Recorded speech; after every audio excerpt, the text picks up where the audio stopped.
Sveiki, mano vardas Nerijus Jasinavičius ir aš esu kompanijos TC sprendimai vadovas. Taigi, kas yra geriau?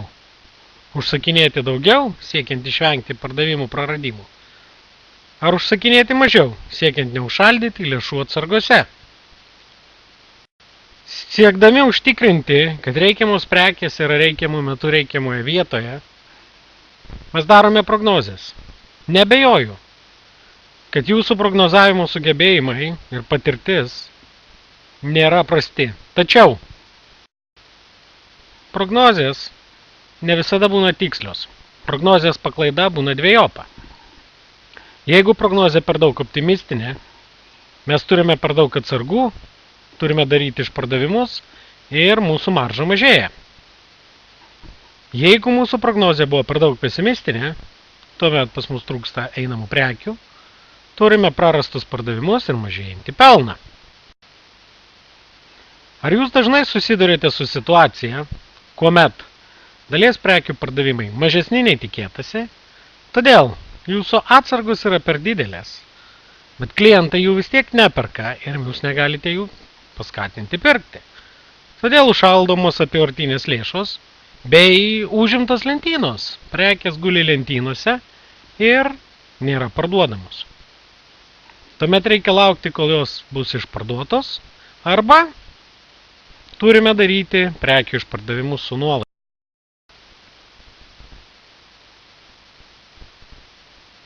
Nuolaidos pakankamai dažnas mūsų gyvenimo reiškinys.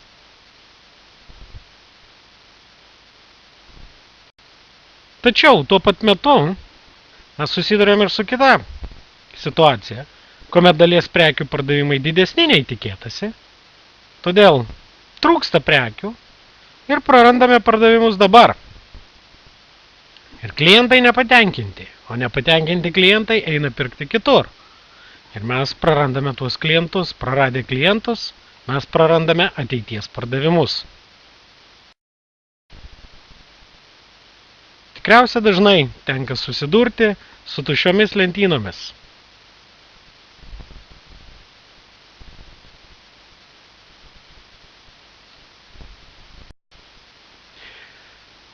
Daniel Korsten Business School of Madrid tyrimas nustatė, kad vidutiniai trūkumai supermarketuose sudaro apie 8%. Taigi, jūs pralošėte. Jūsų atsargos auga, daugėja nelikvidžių prekių, tuo pat metu jūsų pardavimai mažėja, nes jums trūksta einamiausių prekių.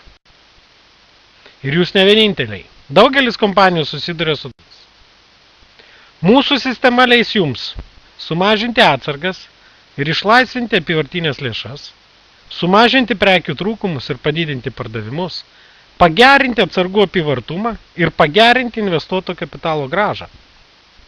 Tuo pat metu sumažinti prekių išpardavimus ir nurašymus, bei padidinti maržą.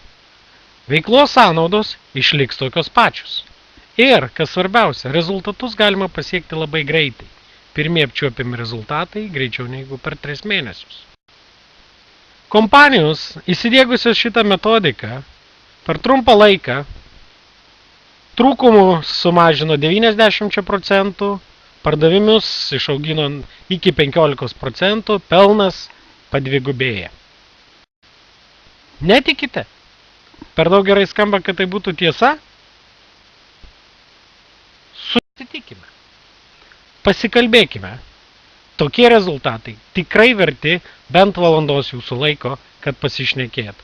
O valandos susitikimo metu mes aptarsime jūsų įmonės atsargų valdymo ir papildymo problemas, bei jų įtaką įmonės rezultatam, identifikuosime galimus sprendimo būdus, įvertinsime tikėtiną naudą bei sprendimo įgyvendinimo procesą. Susisiekite su mumis, kad susitarti dėl susitikimo. Ir nepamirškite, tik veiksmai pakeis realybę.